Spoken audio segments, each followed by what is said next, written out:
Bismillahirrahmanirrahim. Assalamualaikum warahmatullahi wabarakatuh. Nama saya Cahya Saputra, NIM 11901116.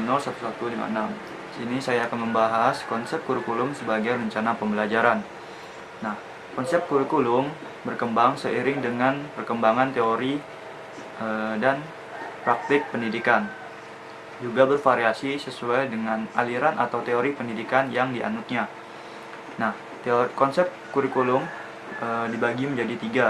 Yang pertama, konsep kurikulum sebagai substansi. Yang kedua, kurikulum sebagai sistem. Yang ketiga, konsep kurikulum sebagai bidang studi. Di sini saya berfokus pada konsep kurikulum sebagai substansi. Nah, kurikulum sebagai suatu substansi yaitu kurikulum yang dipandang sebagai suatu rencana kegiatan belajar bagi murid-murid di sekolah, atau sebagai suatu perangkat tujuan yang ingin dicapai. Suatu kurikulum juga dapat merujuk pada suatu dokumen yang berisi tentang rumusan tujuan, bahan ajar, kegiatan belajar mengajar, jadwal, dan juga evaluasi. Nah, menurut pandangan lama, kurikulum merupakan kumpulan mata pelajaran yang harus disampaikan guru atau dipelajari oleh siswa.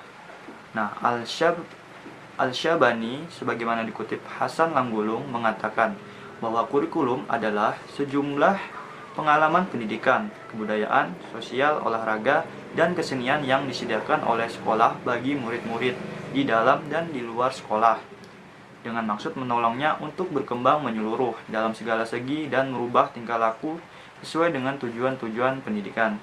Nah, pengertian ini dikritik oleh Maurits Johnson. Ia mengajukan keberatan terhadap konsep kurikulum yang sangat luas. Nah, menurut Johnson, pengalaman hanya akan muncul apabila terjadi interaksi antara siswa dengan lingkungannya. Nah, interaksi seperti ini menurut Johnson bukanlah kurikulum, tetapi pengajaran. Nah, kurikulum hanya menggambarkan atau mengantisipasi hasil dari pengajaran. Johnson membedakan dengan tegas antara kurikulum dengan pengajaran. Menurut Johnson, kurikulum adalah attached series of intended learning outcome, yang artinya yang terstruktur dari hasil pembelajaran yang dimaksudkan.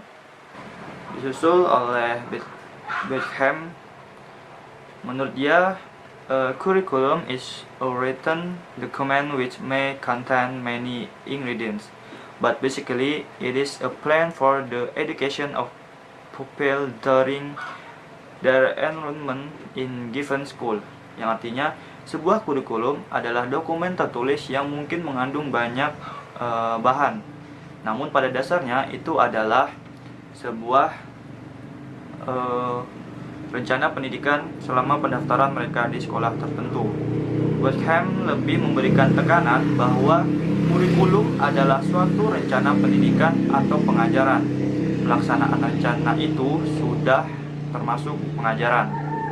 Nah, pandangan kurikulum sebagai rencana pembelajaran atau plan for learning sudah berkembang juga di Indonesia.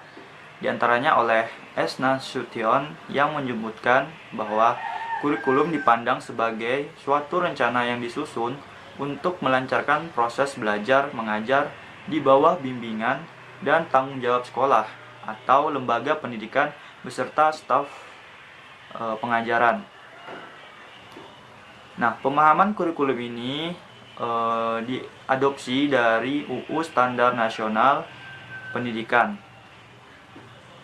PPRI nomor 19 tahun 2005, bab 1, pasal 1 ayat 13, di mana disebutkan yang dimaksud dengan kurikulum adalah seperangkat rencana dan pengaturan mengenai tujuan, isi, dan bahan pelajaran, serta cara yang digunakan sebagai pedoman penyelenggara kegiatan pembelajaran untuk mencapai tujuan pendidikan tertentu.